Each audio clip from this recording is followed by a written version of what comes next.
नमस्कार साथियों, स्वागत है आपका ऑनलाइन स्टडी ग्रुप में। घटना चक्र दृष्टि के माध्यम से करंट की रिवीजन श्रृंखला में आज ये दूसरी क्लास है। इस रिवीजन श्रृंखला के माध्यम से करंट के महत्वपूर्ण तथ्यों को कम समय में कवर कराया जाएगा। इसमें जो सबसे पहला टॉपिक है आज का, वो है हिमाचल प्रदेश में 2 जल विद्युत परियोजनाओं की आधारशिला रखी गई है। याद रखिएगा, ये जो जल विद्युत परियोजनाएं हैं, इन्हें प्रमुख रूप से 2 भागों में वर्गीकृत किया जाता है। एक होती है छोटी जल विद्युत परियोजना और एक होती है बड़ी जल विद्युत परियोजना। ये जो छोटी जल विद्युत परियोजनाएं हैं, ये वो जल विद्युत परियोजनाएं हैं जिनकी क्षमता 25 मेगावाट या उससे कम की है। यानी 25 मेगावाट या उससे कम की जो भी जल विद्युत परियोजनाएं हैं, उनको छोटी जल विद्युत परियोजनाएं कहा जाता है। अब ये छोटी जल विद्युत परियोजना फिर से 3 भागों में वर्गीकृत होती हैं, माइक्रो, मिनी और स्मॉल। क्लियर? अगर हम बात करें बड़ी जल विद्युत परियोजना यानी मेगा जल विद्युत परियोजना की, तो वो जल विद्युत परियोजना जिसकी क्षमता 500 मेगावाट या उससे अधिक है, तो उसे कहते हैं बृहद जल विद्युत परियोजना। ये तो थी बैकग्राउंड वाली बात। अब आइए मूल टॉपिक पर। याद रखिएगा, 13 अक्टूबर 2022 को हिमाचल प्रदेश में 2 जल विद्युत परियोजनाओं की आधारशिला रखी गई। और याद रखिएगा, ये जो आधारशिला रखी गई वो हिमाचल प्रदेश में चंबा जिले में रखी गई। अब ये 2 जल विद्युत परियोजनाएं कौन सी हैं? इसमें पहली परियोजना है 48 मेगावाट की चांजू थर्ड जल विद्युत परियोजना और दूसरी है 30 मेगावाट की देवथल चांजू जल विद्युत परियोजना। क्लियर? याद रखिएगा, ये जो चांजू थर्ड जल विद्युत परियोजना है, ये चंबा जिले में दंतोई गांव में।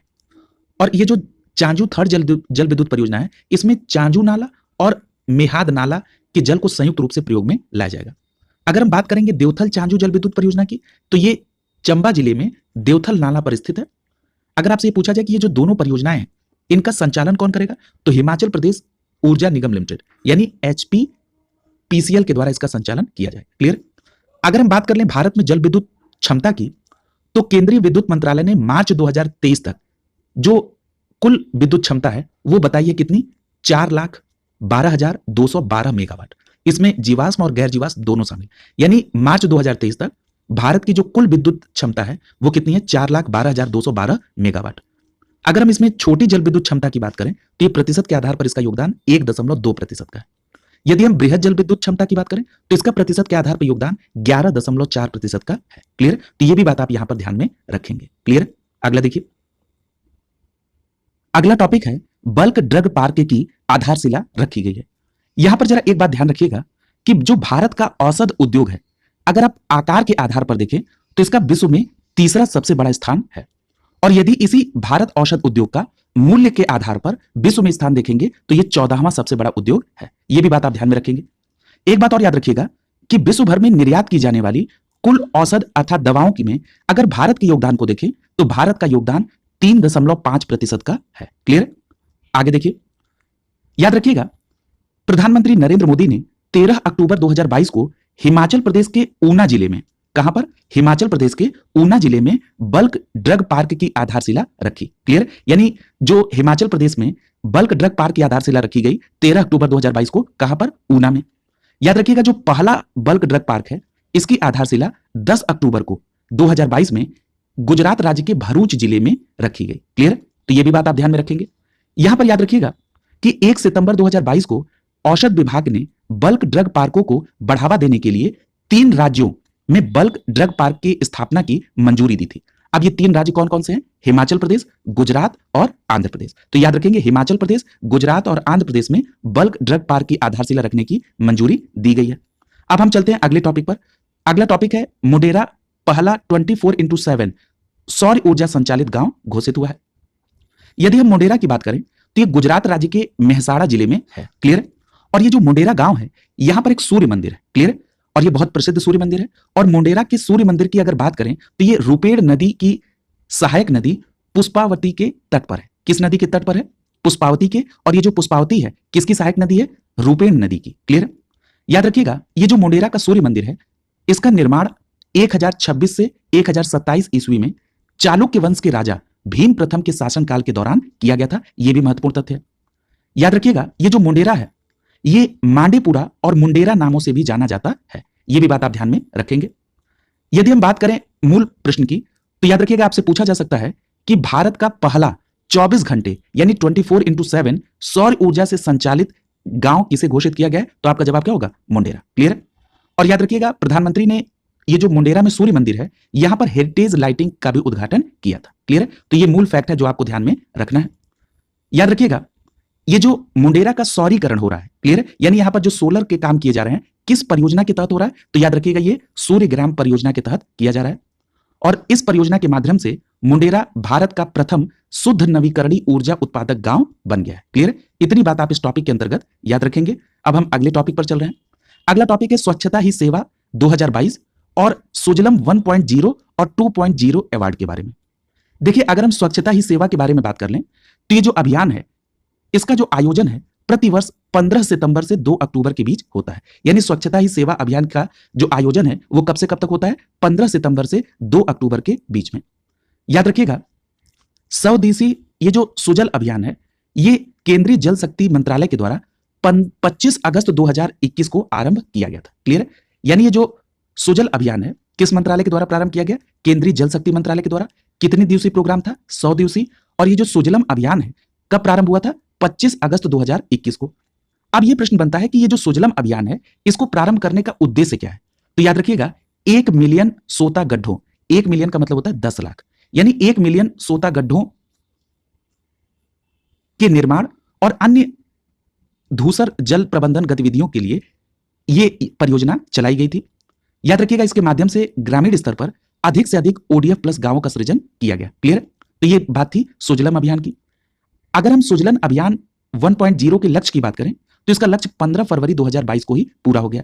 यानी जो 1 मिलियन गड्ढे निर्मित करने थे वो काम 15 फरवरी 2022 को पूरा कर लिया गया। यहां पर एक बात और याद रखिएगा, उसके बाद सुजलम 2.0 को लॉन्च किया गया और सुजलम 2.0 अभियान जो है ये सामुदायिक और संस्थागत स्तरीय धूसर जल प्रबंधन परिसंपत्तियों के निर्माण पर केंद्रित होगा। क्लियर, तो अगर आपसे यह प्रश्न पूछा जाए कि सुजलम 2.0 अभियान किस पर केंद्रित होगा, तो सामुदायिक और संस्थागत स्तरीय धूसर जल प्रबंधन परिसंपत्तियों के निर्माण पर। यहां पर एक बात याद रखिएगा कि 2 अक्टूबर 2022 को स्वच्छ भारत दिवस 2022 के अवसर पर स्वच्छता ही सेवा 2022 और सुजलम 1.0 और 2.0 के तहत जो सर्वश्रेष्ठ प्रदर्शन करने वाले राज्य और केंद्र शासित प्रदेश थे उनको भी पुरस्कृत किया गया। अब आइए देखते हैं कि स्वच्छता ही सेवा यानी SHS 2022 में शीर्ष स्थान पर कौन से राज्य हैं और कौन से केंद्र शासित प्रदेश हैं। याद रखिएगा, स्वच्छता ही सेवा में जो पहले स्थान पर राज्य है वो है कर्नाटक, दूसरे स्थान पर बिहार है और तीसरे स्थान पर केंद्र शासित प्रदेश लक्षद्वीप है। क्लियर, तो ये बात याद रखेंगे, कर्नाटक, बिहार और लक्षद्वीप तो टॉप 3 में है स्वच्छता ही सेवा रैंकिंग में। यदि हम बात करें सुजलम में शीर्ष राज्य की, तो जो सुजलम 1.0 था उसके अंतर्गत जो पहले स्थान पर राज्य था वो था मध्य प्रदेश। क्लियर है, और अगर हम बात करें सुजलम 2.0 की तो इसमें जो टॉप पर राज्य था वो कौन था, कर्नाटक है। क्लियर है, तो याद रखेंगे सुजलम 2.0 में नंबर 1 पर कर्नाटक और सुजलम 1.0 में नंबर 1 पर मध्य प्रदेश था। क्लियर, आगे देखिए, अगला जो टॉपिक है वो है स्वच्छ सर्वेक्षण ग्रामीण 2022। याद रखिएगा, पेयजल और स्वच्छता विभाग के द्वारा एक स्वच्छ सर्वेक्षण ग्रामीण अभियान की प्रारंभ की गई।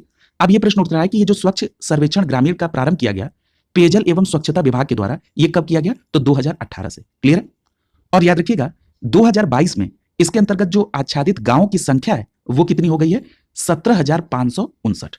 और जब 2018 में ये किया गया था तो उस समय 7,000 गांव आच्छादित थे और 2022 में कितने हो गए, 17,559। क्लियर, यहां पर एक बात और याद रखिएगा कि ये जो सर्वेक्षण है ये देश भर के 33 राज्यों और केंद्र शासित प्रदेशों में हुए थे।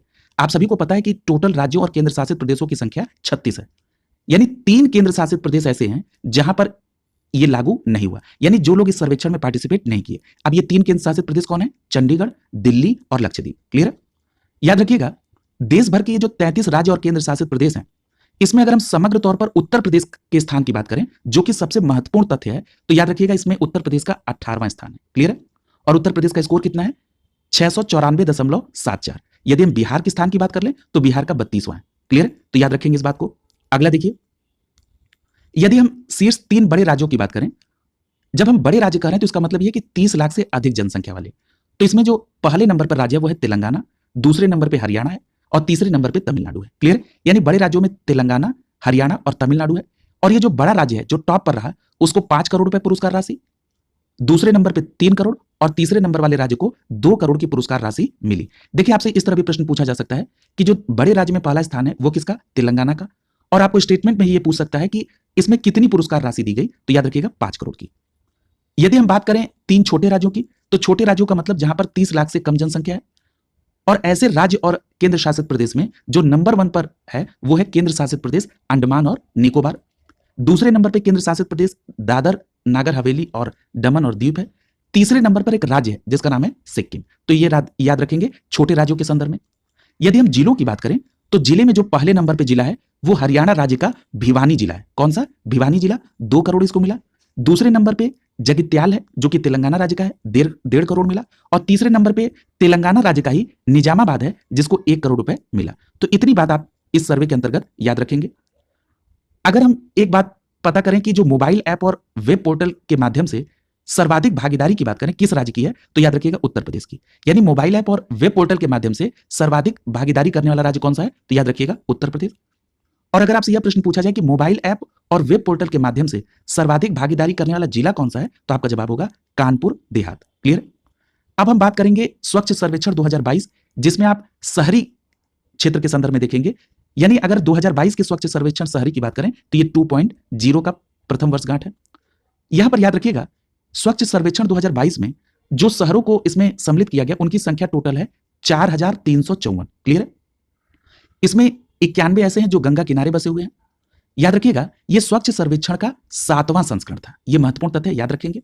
आगे देखिए, यहां पर एक बात याद रखिएगा, स्वच्छ सर्वेक्षण 2022 जो कि शहरी क्षेत्र में हुआ, यदि हम इसमें बात करें 10 शहरों की जो कि 1 लाख और 1 लाख से अधिक जनसंख्या वाली की श्रेणी में है, उसमें नंबर 1 पर इंदौर है। यानी 1 लाख या 1 लाख से अधिक जनसंख्या वाले शहरों की श्रेणी में नंबर 1 पर इंदौर है जो कि मध्य प्रदेश में है। दूसरे नंबर पे सूरत है जो कि गुजरात राज्य में है। और तीसरे नंबर पे नवी मुंबई है जो कि महाराष्ट्र राज्य में है। क्लियर? और यहां पर एक बात और महत्वपूर्ण आपको ध्यान में रखना होगा, ये जो इंदौर नंबर 1 पर है, ये 6ठी बार ऐसा है लगातार कि जब इंदौर को पहला स्थान मिला है। क्लियर? तो ये बात बिल्कुल आप याद रखेंगे। और टॉप 3 में कौन है? इंदौर, सूरत और नवी मुंबई। अगर हम बात कर लें 1 लाख से 10 लाख जनसंख्या के बीच में, तो इसमें नंबर 1 पर कौन सा शहर है? तिरुपति जो कि आंध्र प्रदेश में है। दूसरे नंबर पे मैसूर है। और याद रखिएगा यदि हम 1 लाख से 10 लाख की जनसंख्या वाले शहरों की बात करें तो जो नोएडा है ये 5वें स्थान पर है। इस बात को भी ध्यान रखेंगे कि 1 लाख से 10 लाख की जनसंख्या में नोएडा का 5वां स्थान है। और इसमें अंतिम स्थान पर ईटानगर है जो कि अरुणाचल प्रदेश राज्य में है। यदि हम बात करें शीर्ष 5 राज्यों की स्थानीय निकायों के क्रम में, तो याद रखिएगा 100 शहरी स्थानीय निकायों से कम वाले राज्य को देखें तो उसमें त्रिपुरा नंबर 1 पर है। क्लियर? और यदि हम 100 शहरी स्थानीय निकायों से अधिक वाले राज्यों को देखें तो उसमें नंबर 1 पर कौन है? मध्य प्रदेश। ये बात क्लियर कट आप याद रखेंगे। यहां पर एक बात और याद रखिएगा कि अगर हम उत्तर प्रदेश की बात करें तो उत्तर प्रदेश 100 शहरी निकायों से अधिक वाली श्रेणी में होगा। और 100 से अधिक स्थानीय निकायों की श्रेणी में उत्तर प्रदेश का कौन सा स्थान है? 10वां। ये बात बिल्कुल आप ध्यान में रखेंगे। क्लियर? और इसमें नंबर 1 पर कौन था? मध्य प्रदेश। अगला देखिए, यहां पर एक बात और याद रखिएगा, यदि आप प्रेरक दौड़ सम्मान के अंतर्गत 3 शहरों की बात करें तो इसमें नंबर 1 पर सूरत है, दूसरे पे इंदौर है और तीसरे पे नवी मुंबई है, जिसको प्लेटिनम श्रेणी में वर्गीकृत किया गया है। क्लियर? यानी प्रेरक दौड़ सम्मान में 3 शहर हैं, पहला सूरत, इंदौर और मुंबई, जिनको प्लेटिनम श्रेणी में वर्गीकृत किया गया है। यदि हम बात करें प्रेरक दौड़ सम्मान में गोल्डन श्रेणी की, तो इसमें उत्तर प्रदेश के गौतम बुद्ध नगर को शामिल किया गया है। क्लियर? यानी ये जो गौतम बुद्ध नगर है किस श्रेणी में? गोल्ड श्रेणी में। और किसके तहत? प्रेरक दौड़ सम्मान के तहत। यहां पर एक बात और याद रखिएगा कि ये जो सिल्वर श्रेणी में प्रदेश के 2 और शहर शामिल हैं, इनको भी जरा देख लीजिए। तो सिल्वर श्रेणी में 2 जो और शहर हैं वो हैं मथुरा और अमरोहा। क्लियर? यानी गोल्डन श्रेणी में उत्तर प्रदेश का गौतम बुद्ध नगर है और सिल्वर श्रेणी में उत्तर प्रदेश के 2 शहर हैं मथुरा और अमरोहा। क्लियर? यहां पर एक बात और इंदौर के संदर्भ में याद रखिएगा कि इंदौर ने भारत के 7 स्टार कचरा मुक्त शहर के रूप में अपनी स्थान बनाई है। याद रखेंगे। यदि हम 5 स्टार कचरा मुक्त वाले शहरों की बात कर लें तो इसमें टोटल 6 शहर हैं। क्लियर? इसमें सूरत है, भोपाल है, मैसूर है, नवी मुंबई है, विशाखापत्तनम है और तिरुपति है। ये सभी 6 शहर 5 स्टार कचरा मुक्त शहरों की श्रेणी में आएंगे। यदि हम बात करें 3 स्टार शहरों की, तो इसमें 3 स्टार शहरों जो कचरा मुक्त शहर हैं उसके अंतर्गत कौन है? गाजियाबाद और लखनऊ। इंपॉर्टेंट तथ्य है, यानी गाजियाबाद और लखनऊ किस कैटेगरी में है? 3 स्टार शहरों की कैटेगरी में। यदि हम बात करें सफाई मित्र सुरक्षा चुनौती में सर्वश्रेष्ठ शहर कौन है? तो तिरुपति, आंध्र प्रदेश। क्लियर है? अब हम बात करते हैं गंगा नगरों की। तो देखिए गंगा नगरों को भी 2 पार्ट में डिवाइड किया गया है। एक ऐसे जहां पर 1 लाख से कम जनसंख्या है और दूसरा पार्ट ऐसा है जहां पर 1 लाख से अधिक जनसंख्या है। यदि हम 1 लाख से कम जनसंख्या वाले गंगा नगर की बात करें तो इसमें नंबर 1 पर बिजनौर है। क्लियर? दूसरे नंबर पे कन्नौज है और तीसरे नंबर पे कौन है? गढ़मुक्तेश्वर है। क्लियर है? चौथे स्थान पर सुल्तानगंज है। यानी जो 1 लाख से कम जनसंख्या वाले गंगानगर हैं उसमें टॉप 3 में उत्तर प्रदेश का स्थान है, बिजनौर, कन्नौज और गढ़मुक्तेश्वर। यदि हम 1 लाख से अधिक जनसंख्या वाले गंगानगर की बात करें तो उसमें नंबर 1 पर हरिद्वार है जो कि उत्तराखंड में, दूसरे स्थान पर वाराणसी है। यानी अगर आपसे यह प्रश्न पूछा जाए कि 1 लाख से अधिक जनसंख्या वाले शहरों में दूसरे स्थान पर कौन है, तो वाराणसी है, तीसरे स्थान पर ऋषिकेश है। और याद रखिएगा चौथे स्थान पर आता है प्रयागराज, यानी वाराणसी का दूसरा और प्रयागराज का चौथा स्थान है। यदि आपसे यह प्रश्न पूछा जाए कि भारत की सबसे स्वच्छ छावनी किसे घोषित किया गया, एक बार यह प्रश्न बना है, तो याद रखिएगा महाराष्ट्र की देवलाली छावनी जो है ये सर्वश्रेष्ठ सबसे स्वच्छ छावनी घोषित की गई। क्लियर। और याद रखिएगा 1 लाख से 10 लाख की कैटेगरी में अभी मैंने आपको जिक्र किया था कि नोएडा का स्थान कौन सा है, 5वां है। क्लियर। तो ये तथ्य आप इसके अंतर्गत याद रखेंगे। यदि हम 10 लाख से अधिक की श्रेणी की बात करें तो उसमें 20 शहरों में उत्तर प्रदेश के 4 शहर आते हैं। क्लियर। 10 लाख से अधिक जनसंख्या में। अब इसमें गाजियाबाद का 12वां स्थान है, मेरठ का 15वां है, प्रयागराज का 16वां है और लखनऊ का 17वां है। क्लियर। और वाराणसी का कौन सा है, 21वां। इतना आप ध्यान में रखेंगे। अगला जो टॉपिक है वो है भारत पर्यटन सांख्यिकी 2022। याद रखिएगा ये जो भारत पर्यटन सांख्यिकी 2022 है इसकी जो रिपोर्ट है वो उपराष्ट्रपति महोदय जिनका नाम क्या है, जगदीप धनखड़, इनके द्वारा 27 सितंबर 2022 को विश्व पर्यटन दिवस के अवसर पर जारी किया गया। क्लियर। यानी जो भारत पर्यटन सांख्यिकी रिपोर्ट 2022 है वो उपराष्ट्रपति महोदय के द्वारा 27 सितंबर 2022 को विश्व पर्यटन दिवस के अवसर पर जारी की गई। क्लियर है। तो स्टैटिक पार्ट भी याद रखिएगा, अगर आपसे पूछा जाए कि विश्व पर्यटन दिवस कब मनाया गया तो 27 सितंबर 2022 को। याद रखिएगा ये जो आंकड़े जारी किए गए ये पर्यटन मंत्रालय के अधीन जारी किए गए और याद रखिएगा ये रिपोर्ट का 63वां संस्करण है। क्लियर है। यहां पर एक बात और याद रखिएगा कि 2021 में भारत में 7 मिलियन अंतरराष्ट्रीय पर्यटक आए, जिसमें 1.5 मिलियन विदेशी थे और 5.48 मिलियन अप्रवासी भारतीय यानी एनआरआई थे। क्लियर। अब आपने जो देखा कि 2021 में 7 मिलियन अंतरराष्ट्रीय पर्यटक आए थे, तो जरा इसकी तुलना 2020 से कर ली जाए तो इसमें आप देखेंगे कि 10.6% की वृद्धि दिखती है। क्लियर। तो ये भी बात आप ध्यान में रखेंगे। यदि हम इस चार्ट के माध्यम से 2021 में भारत में विदेशी पर्यटक के आगमन की बात करें तो शीर्ष 5 ऐसे देश कौन है जहां के पर्यटकों ने भारत की 2021 में यात्रा की, तो इस आधार पर नंबर 1 पर आता है यूएसए। यानी यूएसए के पर्यटक सर्वाधिक मात्रा में भारत की यात्रा पर आए 2021 में। दूसरे नंबर पे बांग्लादेश के, तीसरे नंबर पे यूके और चौथे नंबर पर आता है कनाडा। यूएसए, बांग्लादेश, यूके और कनाडा, और 5वें नंबर पे नेपाल है।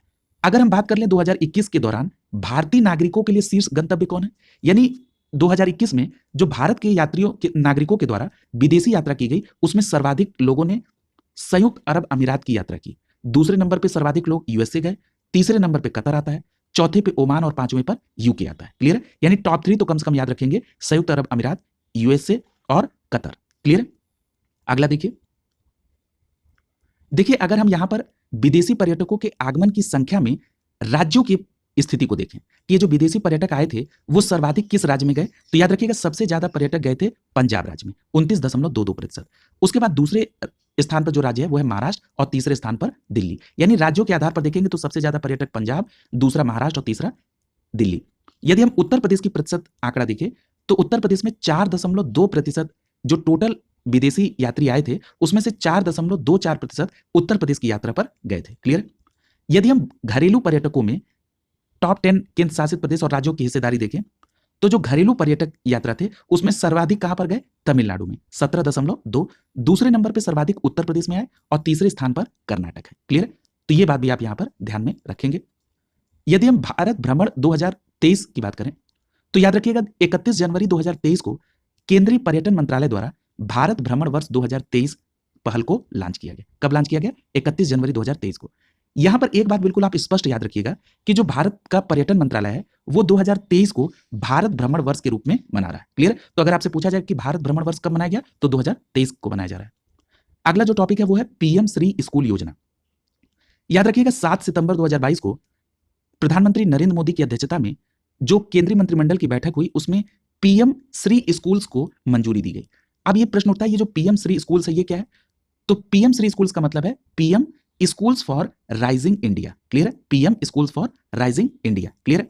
अब यहां पर एक बात और याद रखिएगा, ये जो पीएम श्री स्कूल योजना है इसकी अवधि कब तक रहेगी, तो इसकी अवधि 5 वर्ष के लिए रहेगी, 2022-23 से 2026-27 के लिए। ये बहुत इंपॉर्टेंट है। पीएम श्री स्कूल का जो योजना का कार्यावधि है 5 वर्ष, 2022-23 से 2026-27 तक। क्लियर। यहां पर एक बात और याद रखिएगा, ये जो पीएम श्री स्कूल है, इसमें शिक्षा प्रदान करने की एक आधुनिक, परिवर्तनकारी और समग्र रूपरेखा होगी। अगर आपसे यह सीधा प्रश्न पूछ दिया जाए कि पीएम श्री स्कूल के तहत, इस योजना के तहत कितने स्कूलों को कवर किया जा रहा है, तो 14,500 से अधिक। क्लियर? यहां पर एक बात और याद रखिएगा कि ये जो पीएम श्री स्कूल योजना है, इसके अंतर्गत राष्ट्रीय शिक्षा नीति के प्रमुख घटक भी शामिल होंगे। यानी अगर आपसे सीधा प्रश्न पूछे कि राष्ट्रीय शिक्षा नीति कब की है, तो 2020 की, और ये भी इसमें शामिल होगी पीएम श्री स्कूल योजना में। अब आगे देखिए, यहां पर याद रखिएगा, ये जो पीएम श्री स्कूल है, इसको समग्र शिक्षा केंद्रीय विद्यालय संगठन, जिसको आप शॉर्ट फॉर्म में केवीएस कहते हैं, और एनवीएस यानी नवोदय विद्यालय समिति के मौजूदा प्रशासनिक ढांचे के माध्यम से लागू किया जाएगा। यानी ये केवीएस और ये एनवीएस के माध्यम से इसे लागू किया जाएगा।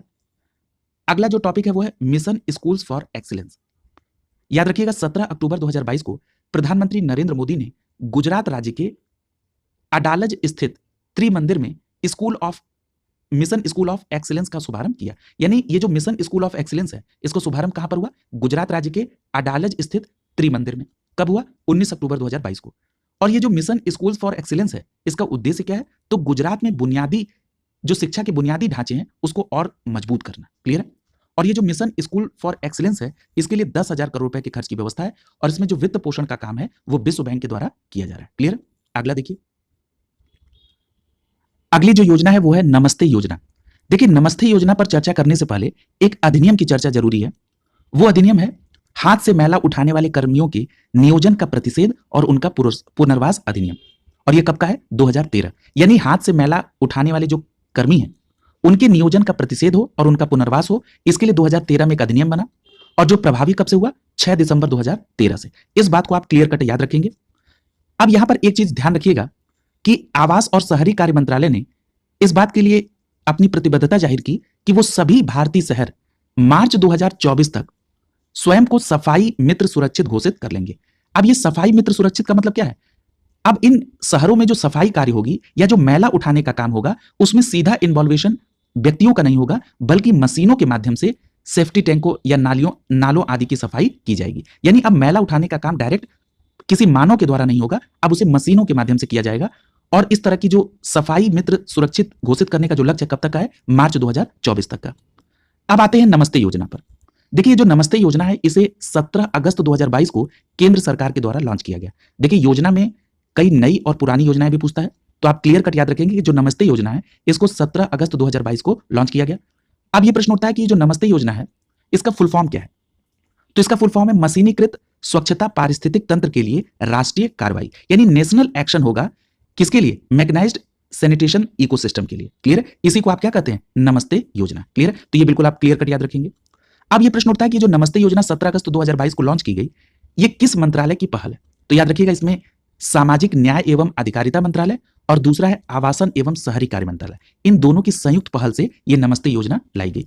याद रखिएगा, ये जो नमस्ते योजना है, वर्तमान चरण में इसमें 500 शहरों को शामिल किया गया है, और इस योजना पर जो परिव्यय होगा वो 360 करोड़ रुपए का होगा 4 वर्षों में। अब ये अवधि कब तक है? तो याद रखिएगा, नमस्ते योजना की जो अवधि है वो 2022-23 से 2025-26 तक है, यानी 4 वर्षों के लिए है। क्लियर?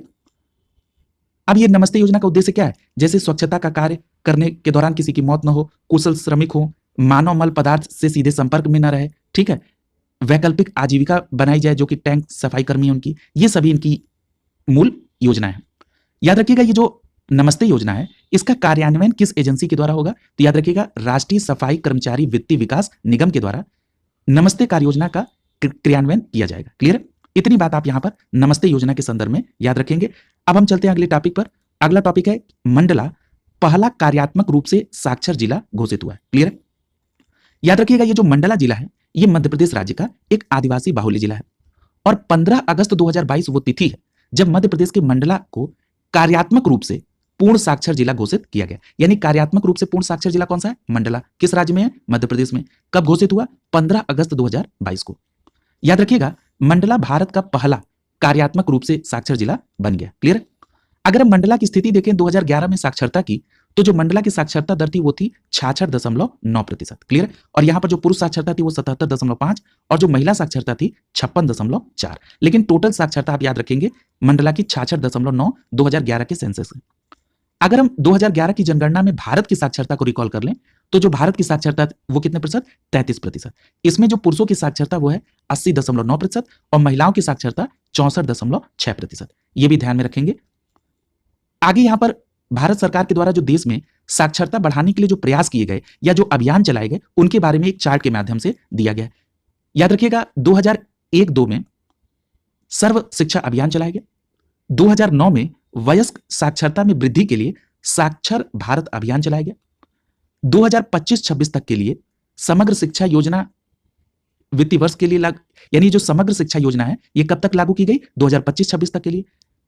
शिक्षा को और बढ़ावा देने के लिए राष्ट्रीय शिक्षा नीति 2020 लाई गई। इसी के साथ साथ न्यू इंडिया लिटरेसी प्रोग्राम अर्थात नव भारत साक्षरता कार्यक्रम को 2022 से 2027 की अवधि के लिए मंजूरी दी गई। तो इन सभी योजनाओं को उनके ड्यूरेशन के साथ याद रखेंगे साक्षरता दर को बढ़ाने के लिए। अगला देखिए, अगली जो योजना है वो है स्माइल 75। ये जो स्माइल 75 योजना है जरा इसकी बात को देखिए। याद रखिएगा ये जो स्माइल योजना है ये केंद्रीय सामाजिक न्याय एवं अधिकारिता मंत्रालय के द्वारा प्रतिपादित की गई। यदि हम बात कर लें स्माइल योजना के फुल फॉर्म की तो इस स्माइल योजना का फुल फॉर्म क्या है? आजीविका और उद्यम हेतु लाभ वंचित व्यक्तियों की सहायता। आजीविका एवं उद्यम हेतु लाभ वंचित व्यक्तियों की सहायता। यदि हम इंग्लिश में देखें स्माइल योजना के फुल फॉर्म को तो सपोर्ट फॉर मार्जिनलाइज्ड यानी जो बिल्कुल नीचे है individuals for livelihood and enterprise. Clear? यानी स्माइल का फुल फॉर्म क्या है? Support for marginalised individuals for livelihood and enterprise. Clear? याद रखिएगा जो स्माइल योजना है ये इसकी दो उप योजना है। क्लियर? एक उप योजना है ट्रांसजेंडर व्यक्तियों के कल्याण और उनके पुनर्वास से संबंधित और जो दूसरी उप योजना है वो है भिक्षावृत्ति में जो लोग लगे हैं उनका कैसे पुनर्वास किया जाए। क्लियर? तो ये दोनों किसके अंतर्गत आते हैं? ये दोनों स्माइल योजना के अंतर्गत आते हैं। याद रखिएगा ये जो स्माइल योजना है जिसका क्रियान्वयन मंत्रालय सामाजिक न्याय एवं अधिकारिता मंत्रालय है इसने 2025-26 तक के लिए जो कुल बजट आवंटन की बात कही है वो कितनी है? 100 करोड़ रुपए। क्लियर? तो इस बात को भी आप स्पष्ट तौर पर याद रखेंगे। अगर हम बात कर लें स्माइल 75 पहल की शुरुआत की तो स्माइल 75 पहल की शुरुआत 12 अगस्त 2022 को नई दिल्ली से किया गया था। क्लियर? यहां पर याद रखिएगा ये जो स्माइल 75 पहल है जिसे 12 अगस्त 2022 को नई दिल्ली से शुरू किया गया इसके अंतर्गत 75 नगर निगमों की पहचान की गई, इसीलिए इसका नाम पड़ गया स्माइल 75। क्लियर? अगला देखिए, अभी इस पर चर्चा होगी कि इसका कार्यान्वयन कौन करेगा? सामाजिक न्याय एवं अधिकारिता मंत्रालय। यहां पर एक बात याद रखिएगा ये जो स्माइल योजना है ये इसका मूल उद्देश्य क्या है? तो अभी चर्चा हुई थी निराश्रय और भिक्षावृत्ति की समस्याओं को दूर करना। क्लियर? यदि हम जनगणना के आधार पर भिक्षावृत्ति में संलग्न व्यक्तियों की सर्वाधिक संख्या की बात कर लें तो भिक्षावृत्ति में सम्मिलित सर्वाधिक संख्या पश्चिम बंगाल में है। क्लियर? और भिक्षावृत्ति के मामले में संलग्न व्यक्तियों की संख्या के आधार पर दूसरे स्थान पर आपका उत्तर प्रदेश है। यहां भिक्षावृत्ति में जो लोग लगे हैं उनकी संख्या कितनी है? 65,835। ये जनगणना के अनुसार आंकड़ा है। क्लियर? तो इतनी बात याद रखेंगे कि भिक्षावृत्ति में नंबर 1 पर पश्चिम बंगाल और दूसरे नंबर पर आपका उत्तर प्रदेश है। क्लियर? अगला जो टॉपिक है वो है गति शक्ति विश्वविद्यालय। क्लियर? अब आइए गति शक्ति विश्वविद्यालय में आप क्या याद रखेंगे? याद रखिएगा 16 अगस्त 2022 को राष्ट्रपति की सहमति के पश्चात इस विधेयक को अधिनियमित किया गया। क्लियर? और यह विधेयक क्या करेगा? भारत में एक नए केंद्रीय विश्वविद्यालय गति शक्ति विश्वविद्यालय की स्थापना का प्रावधान करता है, जिस विधेयक को अधिनियमित कब किया गया? 16 अगस्त 2022 को राष्ट्रपति की सहमति मिलने के बाद। क्लियर? अब बात करते हैं ये जो गति शक्ति विश्वविद्यालय है इसकी स्थापना का उद्देश्य क्या है? तो याद रखिएगा सामरिक रूप से महत्वपूर्ण और विस्तार कर रहे जो परिवहन क्षेत्र है इसमें प्रशिक्षण प्रतिभा यानी टैलेंट की आवश्यकता को पूरा करना, यानी परिवहन के क्षेत्र में टैलेंट की आवश्यकताओं को पूरा करने के लिए इस विश्वविद्यालय की कॉन्सेप्ट को लाया गया जिसका नाम है गति शक्ति विश्वविद्यालय। यहां पर एक बात और याद रखिएगा कि 2022 में यह अधिनियम जिसे आप केंद्रीय विश्वविद्यालय अधिनियम 2009 के नाम से जानते हैं इसमें संशोधन किया गया और 2022 में अधिनियम के माध्यम से राष्ट्रीय रेल एवं परिवहन संस्थान बड़ोदरा गुजरात को गति शक्ति विश्वविद्यालय में परिवर्तित किए जाने का प्रावधान किया गया। क्लियर? तो याद रखेंगे राष्ट्रीय रेल परिवहन संस्थान बड़ोदरा गुजरात को ही गति शक्ति विश्वविद्यालय में परिवर्तित किए जाने का प्रावधान किया गया। याद रखिएगा ये जो राष्ट्रीय रेल एवं परिवहन संस्थान है इसको शॉर्ट फॉर्म में NRTI कहते हैं। इसे 2018 में स्थापित किया गया किस रूप में? डीम्ड विश्वविद्यालय के रूप में। क्लियर? तो इस बात को भी आप ध्यान में रखेंगे। और ये जो राष्ट्रीय खेल एवं परिवहन संस्थान है ये कहां पर है? तो याद रखेंगे बड़ोदरा गुजरात में। अब यही गति शक्ति विश्वविद्यालय में परिवर्तित होगा। क्लियर? याद रखिएगा दिसंबर 2022 में NRTI को केंद्रीय विश्वविद्यालय के रूप में परिवर्तित करने और उसका पुनर्नामकरण किया जाएगा किस रूप में? गति शक्ति विश्वविद्यालय के रूप में। और एक बात महत्वपूर्ण है, ये जो गति शक्ति विश्वविद्यालय है, ये रेलवे मंत्रालय के माध्यम से अपना कार्य करेगा। क्लियर है? अगला देखिए, अगला जो टॉपिक है वो है जगदीप धनखड़ भारत के नए उपराष्ट्रपति बने हैं। देखिए यहां पर कुछ बातें आपको मैं ध्यान दिलाना चाहता हूं। उपराष्ट्रपति की बात हो रही है, नया नाम आ रहा है जगदीप धनखड़ साहब का। आपको पॉलिटी के सेक्शन में उपराष्ट्रपति के जो स्टैटिक पार्ट है उसको जरूर रिवाइज करना हो। जैसे आपसे पूछा जा सकता है कि भारत में जो उपराष्ट्रपति का प्रावधान है वो किस अनुच्छेद में है, तो आपका सीधा जवाब क्या होगा, अनुच्छेद 63 में। क्लियर है? यदि आपसे ये पूछा जाए कि जो उपराष्ट्रपति है वो राज्यसभा के पदेन सभापति होते हैं, इसका किस अनुच्छेद में जिक्र है, तो आपका जवाब क्या होगा, अनुच्छेद 64 में। क्लियर? तो ये सभी बातें आप रिकॉल जरूर करें। जैसे कई बार पूछा गया है उपराष्ट्रपति का निर्वाचन किस में है, तो याद रखिएगा उपराष्ट्रपति का निर्वाचन अनुच्छेद 66 में है। क्लियर? तो ये सभी बातें आप ध्यान में रखेंगे। इनके निर्वाचन में कौन कौन से सदस्य शामिल होते हैं। कई बार आपसे उपराष्ट्रपति की पदावधि पूछी गई है, 67 में है। क्लियर है? 5 वर्ष होती है। अगर आपसे यह प्रश्न पूछ लिया जाए कि उपराष्ट्रपति के द्वारा जो शपथ और प्रतिज्ञान लिया जाता है ये किस अनुच्छेद में है, तो याद रखिएगा शपथ और प्रतिज्ञान उपराष्ट्रपति के द्वारा अनुच्छेद 69 के अंतर्गत आता है। क्लियर? तो ये बातें आप सभी ध्यान में रखेंगे उपराष्ट्रपति के संदर्भ में। क्लियर? अगला, हाँ, एक प्रश्न और कई बार पूछा गया है कि राष्ट्रपति और उपराष्ट्रपति के निर्वाचन में अगर कोई विवाद होता है तो उसके संदर्भ में क्या प्रावधान है, तो ये प्रावधान अनुच्छेद 71 में। क्लियर? तो इतनी बातें जो हैं वो आप इसमें ध्यान में रखेंगे उपराष्ट्रपति के संदर्भ में पॉलिटी के सेक्शन से। क्लियर? अब हम बात करते हैं 6 अगस्त 2022 को जो उपराष्ट्रपति निर्वाचित जो ये चुनाव संपन्न हुआ उसमें 16वें उपराष्ट्रपति पद के लिए चुनाव संपन्न हुआ और इसमें राज्यसभा से 233 राज्यसभा निर्वाचित सदस्य, राज्यसभा से 12 मनोनीत और लोकसभा से 443 निर्वाचित सदस्य पार्टिसिपेट किए। ये उतना महत्वपूर्ण नहीं है, लेकिन ये बात आपको ध्यान में होनी चाहिए कि जो उपराष्ट्रपति का निर्वाचन होता है इसमें कौन कौन से लोग पार्टिसिपेट करते हैं। तो मैं अभी आपको बता दूं कि अनुच्छेद 66 का सब क्लॉज 1 कहता है कि इसमें संसद के दोनों सदनों के सदस्य आनुपातिक प्रतिनिधित्व पद्धति के आधार पर एकल संक्रमणी मत और गुप्त मतदान से पार्टिसिपेशन करते हैं। क्लियर? तो ये बात ध्यान रखेंगे।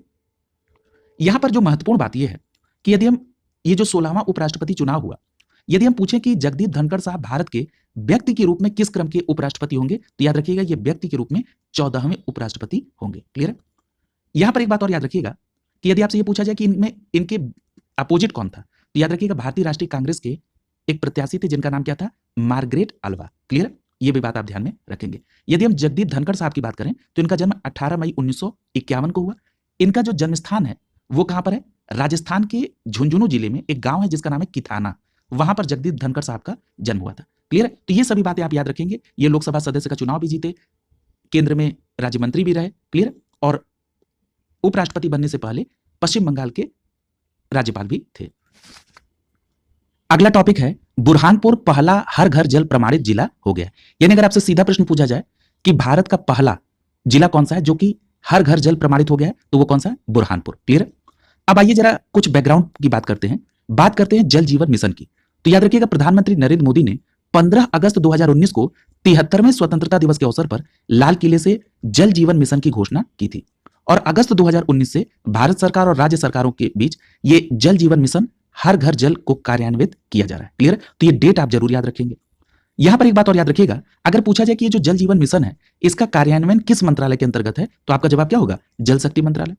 और ये जो जल जीवन मिशन है इसका उद्देश्य क्या है, तो इसका उद्देश्य 2024 तक, कब तक, 2024 तक देश के प्रत्येक ग्रामीण घर में नल से पर्याप्त और नियमित शुद्ध जल की आपूर्ति करना। यानी ग्रामीण क्षेत्रों में हर घर नल से जो जल का अभियान है वो कब तक का टारगेट है, 2024 तक का। याद रखेंगे आप। अगला है, अब मूल बात जो यहां पर अभी चर्चा हो रही थी जिसकी हेडिंग थी, याद रखिएगा मध्य प्रदेश में यह जिला पड़ता है जो कि बुरहानपुर नाम से है और मध्य प्रदेश के बुरहानपुर जिले ने देश के पहले हर घर जल प्रमाणित जिले के तौर पर अपने नाम को सामने रखा है। अगर हम बात करें जल जीवन मिशन की तो इसके अंतर्गत 11 अप्रैल 2023 को देश के कुल 68 जिले हर घर जल प्रमाणित रूप से घोषित हो चुके हैं। यानी अब तक कुल 68 जिले इसमें प्रमाण पत्र प्राप्त कर चुके हैं। यदि हम बात करें राज्य स्तर पर तो याद रखिएगा राज्य स्तर पर 100% नल कनेक्टिविटी प्रदान करने वाले राज्य कौन है, तो नाम याद रखेंगे, गोवा, तेलंगाना, पंजाब, गुजरात और हरियाणा। यानी इन राज्यों ने अपने यहां पर सभी घरों में 100% नल से कनेक्टिविटी प्रदान कर दी है, गोवा, तेलंगाना, पंजाब, गुजरात और हरियाणा।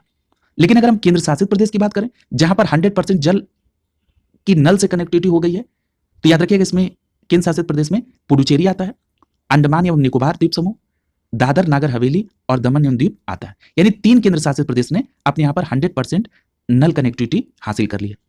अगर हम इस मामले में उत्तर प्रदेश की बात करें तो उत्तर प्रदेश में 37.35% घरों में जो जल की आपूर्ति है वो नल के माध्यम से होती है। कितने प्रतिशत? 37.35%। ये बिल्कुल याद होना चाहिए। अगर आपसे पूछा जाए कि हर घर जल जो नल से देना है, इसमें नंबर 1 पर कौन सा राज्य था, यानी किस राज्य ने सबसे पहले इस लक्ष्य को पूरा किया था, तो याद रखिएगा 18 अगस्त 2022 को गोवा राज्य वो देश का पहला राज्य था जिसने हर घर जल प्रमाणित राज्य के तौर पर अपने आप को सामने रखा। यदि आपसे पूछा जाए कि हर घर जल नल से जो जल देने का बात है उसमें कौन सा केंद्र शासित प्रदेश था जिसने अपने यहां सबसे पहले इस टारगेट को किया, तो याद रखिएगा केंद्र शासित प्रदेश की बात होगी तो आपका सबसे पहला नाम होगा दादरा नागर हवेली दमन एवं द्वीप। क्लियर? और राज्य में गोवा। क्लियर? अगला देखिए, अगला जो टॉपिक है वो है भारत नवाचार सूचकांक 2021। याद रखिएगा ये जो भारत नवाचार सूचकांक है इसका जो पहला संस्करण जारी किया गया था वो कब हुआ था? अक्टूबर 2019 में। कब हुआ था? अक्टूबर 2019 में भारत नवाचार सूचकांक का पहला संस्करण लॉन्च किया गया था। किसके द्वारा? तो नीति आयोग के द्वारा। ये बहुत इंपॉर्टेंट है। याद रखिएगा ये जो भारत नवाचार सूचकांक है ये मुख्य रूप से 2 आयामों के अंतर्गत सूचीबद्ध होता है। अब इसमें भारत नवाचार सूचकांक में कौन कौन से 2 प्रमुख आयाम हैं? इसमें पहला है इनेबल्स। क्या है? इनेबल्स। याद रखिएगा इसके अंतर्गत 5 स्तंभ आते हैं। क्लियर? इस 5 स्तंभ में मानव पूंजी, निवेश, ज्ञानकर्मी, व्यापारिक परिवेश, सुरक्षा और विधिक परिवेश। क्लियर? तो यहां पर आप सबके नाम अगर ना याद रख सकें तो इतनी बात आप जरूर याद रखिएगा कि ये जो भारत नवाचार सूचकांक है ये 2 आयामों के अंतर्गत सूचीबद्ध है। एक है इनेबल्स जिसके अंतर्गत 5 स्तंभ है, दूसरा है प्रदर्शन, इसके अंतर्गत 2 स्तंभ है, एक है ज्ञान निर्गत, दूसरा है ज्ञान प्रसार। क्लियर? तो ये याद रखेंगे। और इन कुल 7 स्तंभों में जो संकेतकों की कुल संख्या है वो कितनी है? 66 है। तो ये भी याद रखेंगे। यहां पर एक बात याद रखिएगा कि जो 21 जुलाई 2022 को नीति आयोग ने भारत नवाचार सूचकांक जारी किया वो किसके लिए? 2021 के लिए। क्लियर है? और यह सूचकांक का तीसरा संस्करण था। क्लियर है? अब यहां जो मूल प्रश्न आपसे बनेगा कि इस रिपोर्ट को तैयार करने में कौन शामिल रहा, तो याद रखिएगा इस रिपोर्ट को तैयार करने में गुरुग्राम स्थित इंस्टीट्यूट फॉर कॉम्पिटिटिवनेस ज्ञान भागीदार के रूप में इसमें शामिल हुआ। क्लियर? तो ये भी बात याद रखेंगे।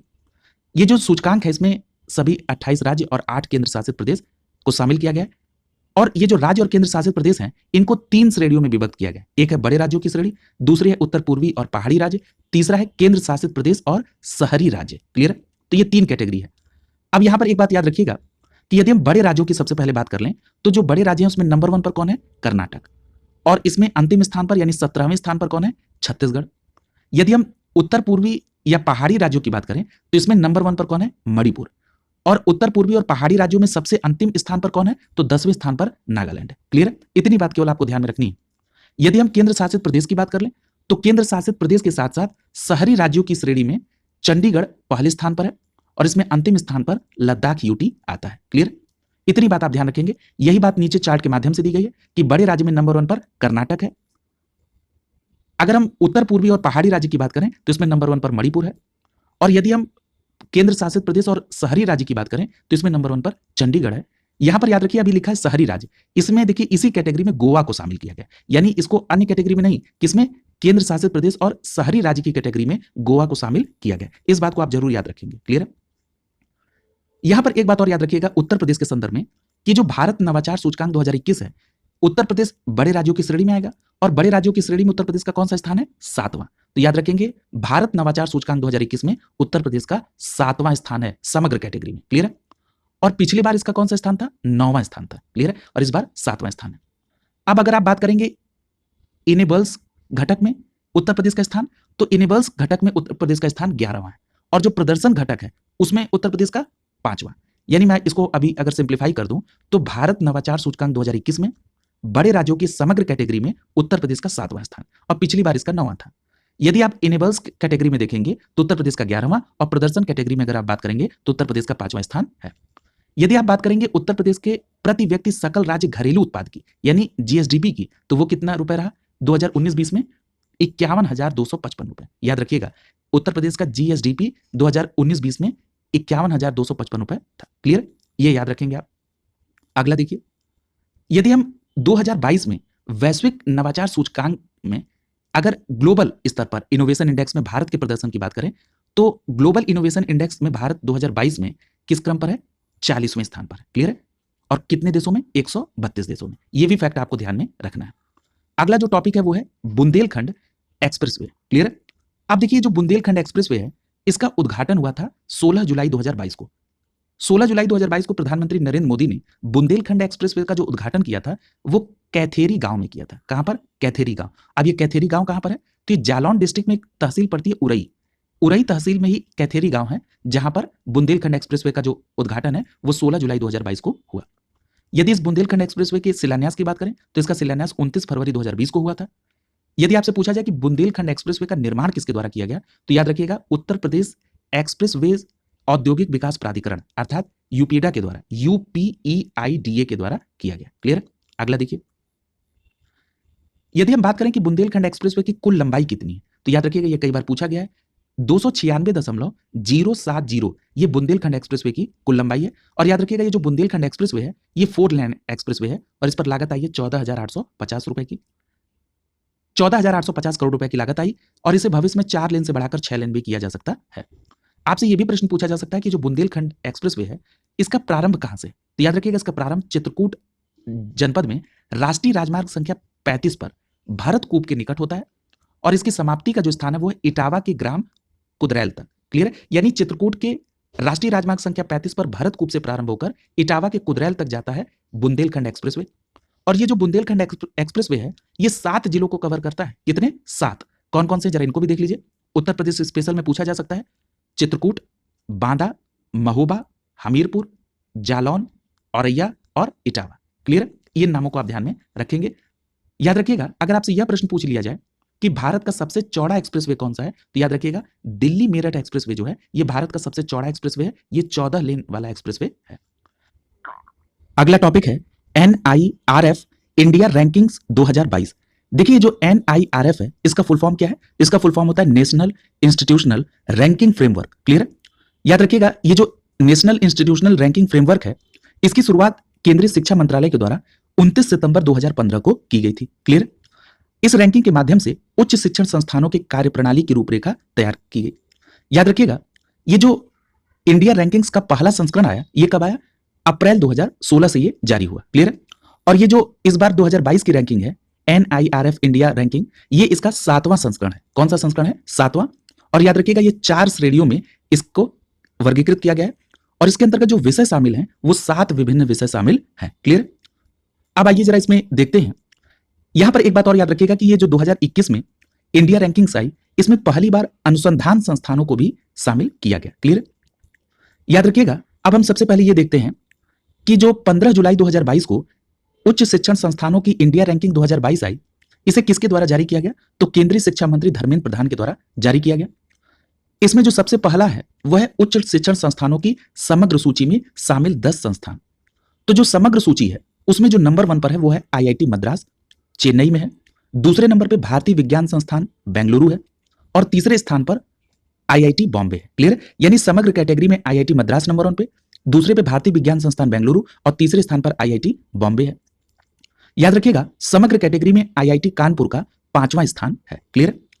अगर हम बात कर लें उच्च शिक्षण संस्थानों की समग्र सूची में उत्तर प्रदेश के संस्थानों की क्या रैंकिंग है, तो अभी आपने पढ़ा कि IIT कानपुर का 5वां स्थान है। इसी प्रकार बनारस हिंदू विश्वविद्यालय की रैंकिंग 11वीं है, अलीगढ़ मुस्लिम विश्वविद्यालय की रैंकिंग 19वीं है, IIT BHU की रैंकिंग 29वीं है। क्लियर? और MT यूनिवर्सिटी की रैंकिंग 42वीं है। तो ये कुछ इंस्टीट्यूशन और उनकी रैंकिंग आप याद रखेंगे। अगला देखिए, यहां पर देखिए विश्वविद्यालय की श्रेणी में अगर हम पहले संस्थान की बात कर लें तो विश्वविद्यालय की श्रेणी में जो पहले स्थान पर है वो है भारतीय विज्ञान संस्थान बेंगलुरु। क्लियर? और ये जो जवाहरलाल नेहरू विश्वविद्यालय है, जवाहरलाल नेहरू विश्वविद्यालय जिसको आप JNU के नाम से जानते हैं, इसका दूसरा स्थान है। क्लियर? तो ये आपने विश्वविद्यालय श्रेणी में देखा। यदि आप कॉलेज श्रेणी में पहले स्थान पर देखेंगे तो दिल्ली में एक मिरांडा हाउस है, ये कॉलेज की श्रेणी में पहले स्थान पर है। यदि आप अनुसंधान संस्थान की श्रेणी में देखेंगे तो इसमें भारतीय विज्ञान संस्थान बेंगलुरु पहले स्थान पर है। यदि बात आप करेंगे इंजीनियरिंग विषय में तो इंजीनियरिंग विषय में जो सबसे पहले स्थान पर संस्थान है वो कौन सा है? IIT मद्रास। याद रखेंगे इंजीनियरिंग के क्षेत्र में IIT मद्रास नंबर 1 पर है। और अभी आपने देखा कि जो विश्वविद्यालय कैटेगरी थी उसमें भारतीय विज्ञान संस्थान बेंगलुरु था, अनुसंधान की कैटेगरी में भी भारतीय विज्ञान संस्थान बेंगलुरु था, लेकिन इंजीनियरिंग विषय में यहां पर IIT मद्रास है। यदि आप प्रबंधन के क्षेत्र में देखेंगे तो IIM अहमदाबाद पहले स्थान पर है। वास्तुकला के क्षेत्र में नंबर 1 पर IIT रुड़की है। इसी प्रकार अगर आपसे पूछा जाए कि चिकित्सा विषय में शीर्ष स्थान पर कौन सा संस्थान है तो आपका जवाब क्या होगा? अखिल भारतीय आयुर्विज्ञान संस्थान नई दिल्ली। फार्मेसी के विषय में नंबर 1 पर कौन है? जामिया हमदर्द नई Delhi. National law school of India university जो बेंगलुरु में है, ये विधि के क्षेत्र में यानी कानून के क्षेत्र में नंबर 1 पर है। क्लियर? तो ये सभी बातें आप यहां पर ध्यान में रखेंगे। अगली जो रैंकिंग है वो है एनएफएसए के लिए राज्य रैंकिंग सूचकांक। अब यहां पर जो एनएफएसए है, इसका मतलब क्या है? राष्ट्रीय खाद्य सुरक्षा अधिनियम। इसके माध्यम से देश में भूखमरी से निपटने और खाद्य सुरक्षा को सुनिश्चित करने के लिए इसके माध्यम से भूमिका निभाई जा रही है। यहां पर देखिए, यहां पर जो एनएफएसए है, इसके लिए राज्य रैंकिंग सूचकांक का विकास किया गया। क्लियर? इसके अंतर्गत जो अलग अलग कैटेगरी है, उसमें जो सबसे पहला है एसडीजी 1, इसमें गरीबी की समाप्ति है। एसडीजी 2 में शून्य भूखमरी। एसडीजी 3 में अच्छा स्वास्थ्य और कल्याण। एसडीजी 5 के अंतर्गत लैंगिक समानता है। क्लियर? अब यहां पर एक बात याद रखिएगा कि 5 जुलाई 2022 को नई दिल्ली में भारत में खाद्य और पोषण सुरक्षा के विषय पर राज्यों और केंद्र शासित प्रदेशों का सम्मेलन आयोजित किया गया। इसी में एक रैंकिंग प्रदान की गई है राज्यों और केंद्र शासित प्रदेशों को। क्लियर? और इस सूचकांक का यह पहला संस्करण है। क्लियर? अब जरा ये देखते हैं कि शीर्ष जो राज्य हैं उसमें कौन कौन सा है। तो शीर्ष पर इसमें उड़ीसा नंबर 1 पर है। क्लियर? और इस मामले में उत्तर प्रदेश जो है इसका दूसरा स्थान है। क्लियर? तो याद रखेंगे उड़ीसा नंबर 1 पर है और उत्तर प्रदेश का दूसरा स्थान है। यदि आपसे पूछा जाए कि केंद्र शासित प्रदेश, तो याद रखिएगा दादर नागर हवेली केंद्र शासित प्रदेश में तो पहले स्थान पर है, लेकिन इसकी समग्र रैंकिंग में इसका स्थान 5वां है। क्लियर?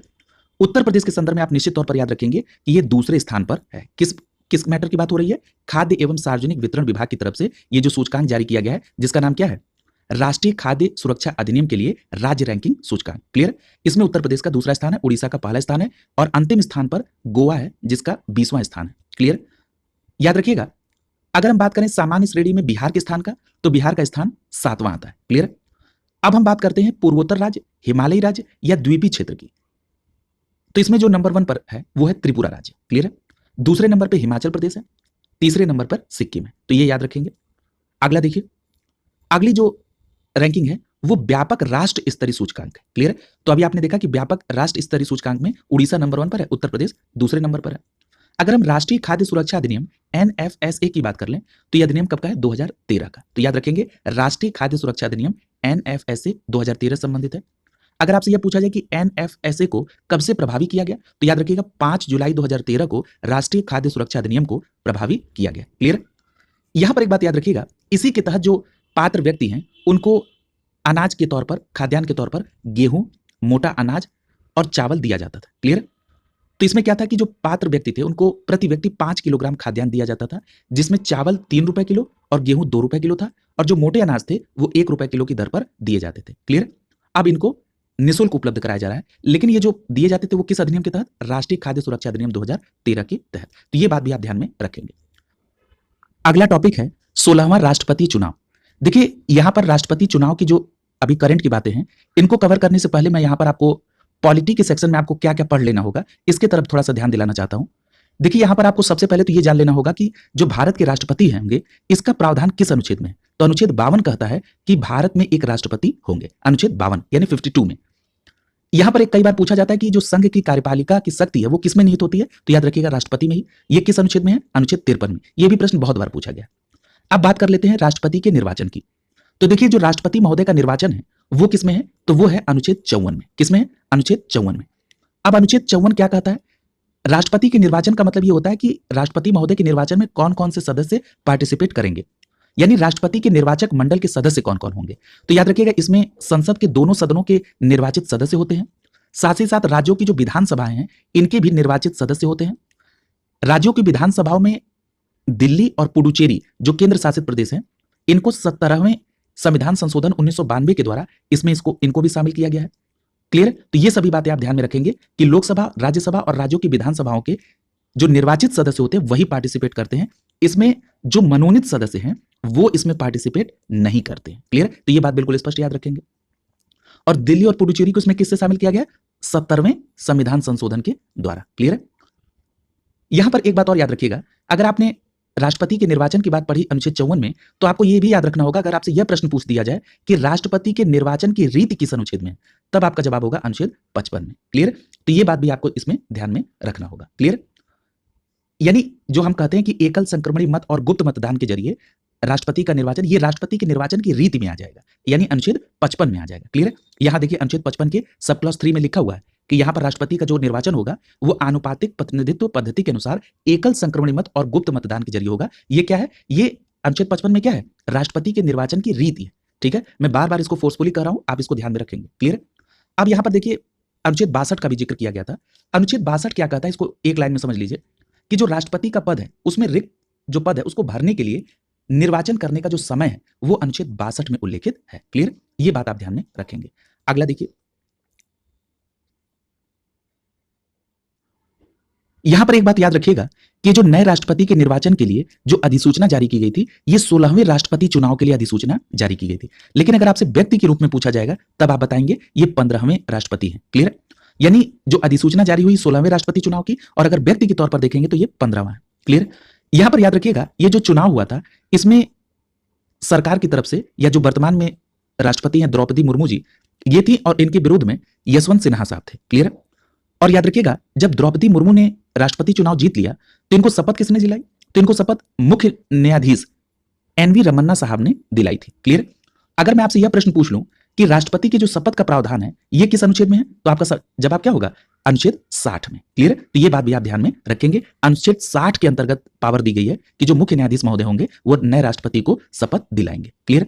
द्रौपदी मुर्मू जी के बारे में अगर बात करें तो जो द्रौपदी मुर्मू जी, इनका जन्म 20 जून 1958 को उड़ीसा के मयूरभंज जिले में हुआ था और ये संथाल जनजाति से संबंधित है। और याद रखिएगा जनजाति समुदाय से राष्ट्रपति बनने वाले ये पहले व्यक्ति हैं। दूसरी बात, यदि भारत की राष्ट्रपति बनने वाली महिला की दृष्टि से देखेंगे तो ये दूसरी महिला है। जो पहली महिला राष्ट्रपति थी उनका नाम था प्रतिभा देवी सिंह पाटिल। क्लियर? यहां पर एक बात और याद रखिएगा कि वह भारत के राष्ट्रपति के पद पर आसीन होने वाली सबसे युवा व्यक्ति हैं द्रौपदी मुर्मू जी, जिनकी एज कितनी है? 64 वर्ष। और वो भारत की पहली ऐसी राष्ट्रपति हैं जिनका जन्म देश की स्वतंत्रता के बाद हुआ है। क्लियर? तो ये सभी प्रमुख बातें जिसको आप ध्यान में रखेंगे। अगले टॉपिक पे चलते हैं। अगला जो टॉपिक है वो है पुल्लमपारा देश की पहली पूर्ण डिजिटल साक्षर पंचायत बन गई है। यानी एक लाइन में अगर आपसे यह पूछा जाए कि देश की पहली पूर्ण डिजिटल साक्षर पंचायत कौन सी है, तो आपका जवाब क्या होगा?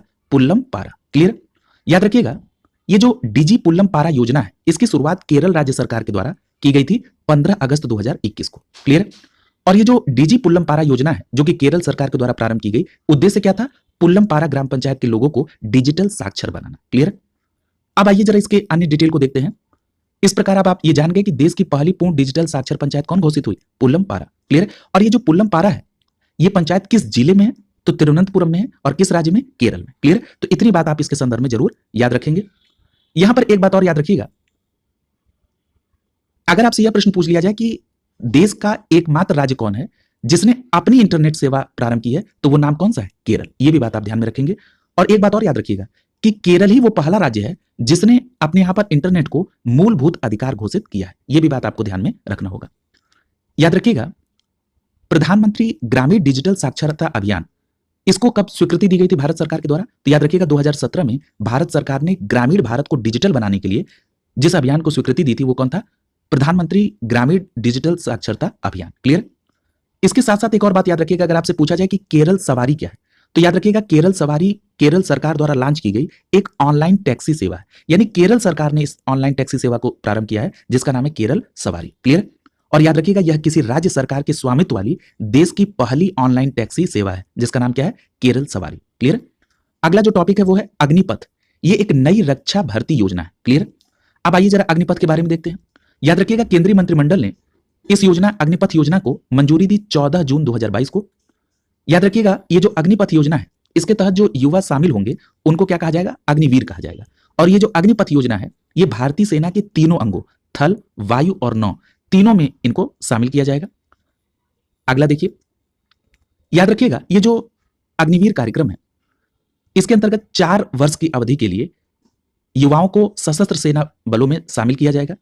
अग्निवीर बनने के लिए जो आयु की योग्यता है वो है 17.5 वर्ष से 21 वर्ष की आयु। क्लियर? ये आयु की योग्यता है। लेकिन जो 2022 में भर्ती प्रक्रिया हुई थी इसमें अधिकतम आयु सीमा 23 वर्ष तय की गई थी। ये भी बात आप ध्यान में रखेंगे। और जो भारतीय नौसेना में अग्निवीरों की भर्ती होनी है इसमें महिलाओं को 20% के आरक्षण देने का निर्णय लिया गया। ये भी बात आप ध्यान में रखेंगे। अगला देखिए, यहां पर एक बात और याद रखिएगा कि 25% अग्निवीरों को सशस्त्र बलों में नियमित कैडर में भी नामांकित किया जाएगा। क्लियर है? तो यह भी तथ्य आपको ध्यान में रखना होगा।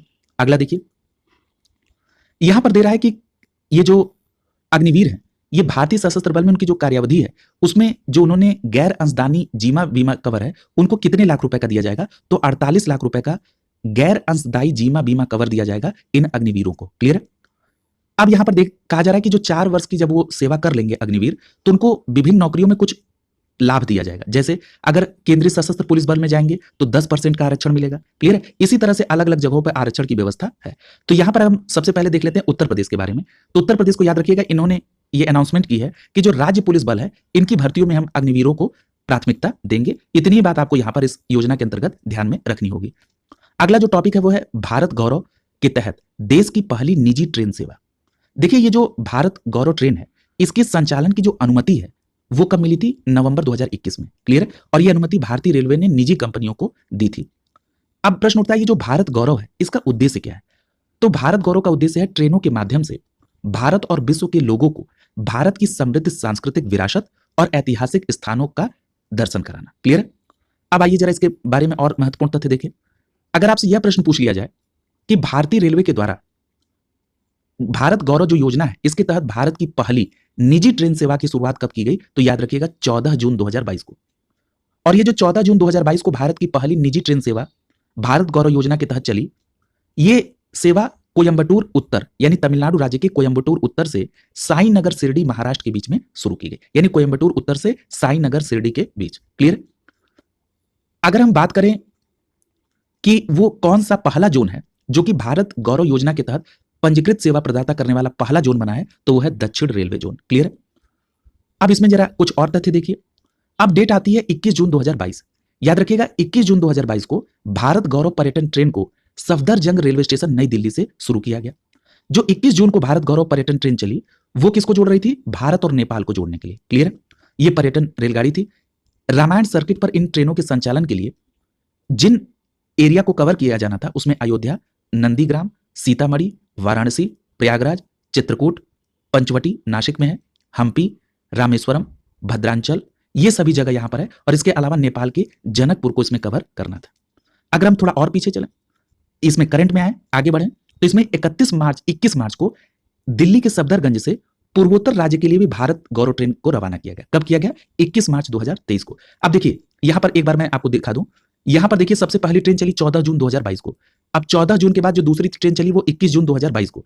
अब 21 जून 2022 के बाद 21 मार्च 2023 को सफदरगंज रेलवे स्टेशन नई दिल्ली से ही पूर्वोत्तर के राज्यों के लिए भारत गौरव ट्रेन का रवाना किया गया। क्लियर है? अब तो आप ये सीरियल समझ रहे होंगे।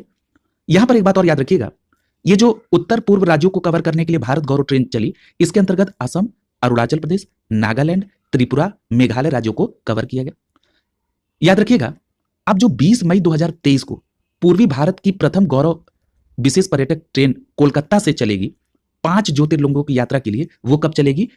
20 मई 2023 को। यह भी याद रखिएगा। यानी अगर आपसे यह प्रश्न पूछ लिया जाए करंट में कि पूर्वी भारत की पहली गौरव ट्रेन कहां से चलेगी, तो कोलकाता से ये 5 ज्योतिर्लिंगों की यात्रा के लिए चलेगी 20 मई 2023 को। क्लियर? याद रखिएगा, अगर आप पर्यटन से संबंधित कुछ योजनाओं पर अगर नजर डालें तो इसमें स्वदेश दर्शन योजना है 2014-15। ये तो बिल्कुल एकदम रटा होना चाहिए। क्लियर है? क्योंकि योजना से संबंध में पीसीएस जे के एग्जाम में 2 प्रश्न पूछे गए थे। एक में मंत्रालय पूछा गया था और दूसरे में आपको ईयर को मैच कराना था। क्लियर है? तो याद रखिएगा, पर्यटन के संदर्भ में जो योजनाएं हैं उसमें स्वदेश दर्शन योजना 2014-15, प्रसाद योजना 2014-15, देखो अपना देश पहल 2020 शामिल है। अब जो अगला टॉपिक है वो है NHAI का सड़क निर्माण में गिनीज वर्ल्ड रिकॉर्ड बना है। क्लियर है? अब इस राष्ट्रीय राजमार्ग प्राधिकरण जो है इसने जो Guinness book of world record बनाया है, इसको देखने से पहले एक जरा तथ्य ध्यान में रखिए कि जो सड़क परिवहन एवं राजमार्ग मंत्रालय है इसने 2021 में एक वार्षिक रिपोर्ट जारी की थी, 2021-22 की। इस रिपोर्ट में बताया गया कि भारत में राष्ट्रीय राजमार्गों की जो कुल लंबाई है वो कितनी है? 1,40,995 किलोमीटर। क्लियर? यानी राष्ट्रीय राजमार्ग मंत्रालय के द्वारा जो वार्षिक रिपोर्ट 2021-22 है उसमें राजमार्गों की कुल लंबाई 1,40,995 किलोमीटर है। आपसे यह भी प्रश्न कई बार पूछा गया है कि भारत का सड़क नेटवर्क में विश्व में कौन सा स्थान है, तो याद रखिएगा दूसरा। क्लियर कट याद रखना है, जिसकी लंबाई कितनी है? 63.72 लाख किलोमीटर। क्लियर? अब यहां पर एक बात याद रखिएगा, बात करते हैं NHAI की। इसको किस मामले में Guinness book of world record में स्थान मिला है, तो याद रखिएगा NHAI ने बिना रुके यानी कंटिन्यूसली विश्व की सबसे लंबी एस्फाल्ट ऑब्लिक बिटुमिनस कंक्रीट सड़क का निर्माण करने में सफलता हासिल की है। और ये जो कार्यान्वयन है ये NHAI और राजपथ इंफ्रा प्राइवेट लिमिटेड पूरे के संयुक्त प्रयास से किया गया। और ये जो बिटुमिनस रोड बन रही थी, इस सड़क का निर्माण NH53 महाराष्ट्र के अमरावती एवं अकोला जिले के बीच में किया गया। याद रखिएगा, जो NH53 पर एकल लेन में जो निर्माण हुआ 84.40 किलोमीटर लंबी ये जो बिटुमिनस कंक्रीट रोड थी, इसे मात्र 105 घंटे 33 मिनट में पूरा किया गया। यही एक वर्ल्ड रिकॉर्ड बना और Guinness book of world record में इसका नाम शामिल हो गया। क्लियर है? अगर आपसे यह प्रश्न पूछा जाए कि इसके पूर्व विश्व की सबसे लंबी बिटुमिनस कंक्रीट सड़क के निर्माण का रिकॉर्ड किसके नाम था, तो ये रिकॉर्ड इसके पूर्व में दोहा कतर के नाम से था, जिसने 2019 में रिकॉर्ड बनाया था। क्लियर? तो ये भी ध्यान में रखेंगे आप। अगला जो टॉपिक है वो है राज्य खाद्य सुरक्षा सूचकांक 2021-22। याद रखिएगा, ये जो राज्य खाद्य सुरक्षा सूचकांक है ये किसके द्वारा जारी होता है, तो याद रखिएगा ये FSSAI द्वारा।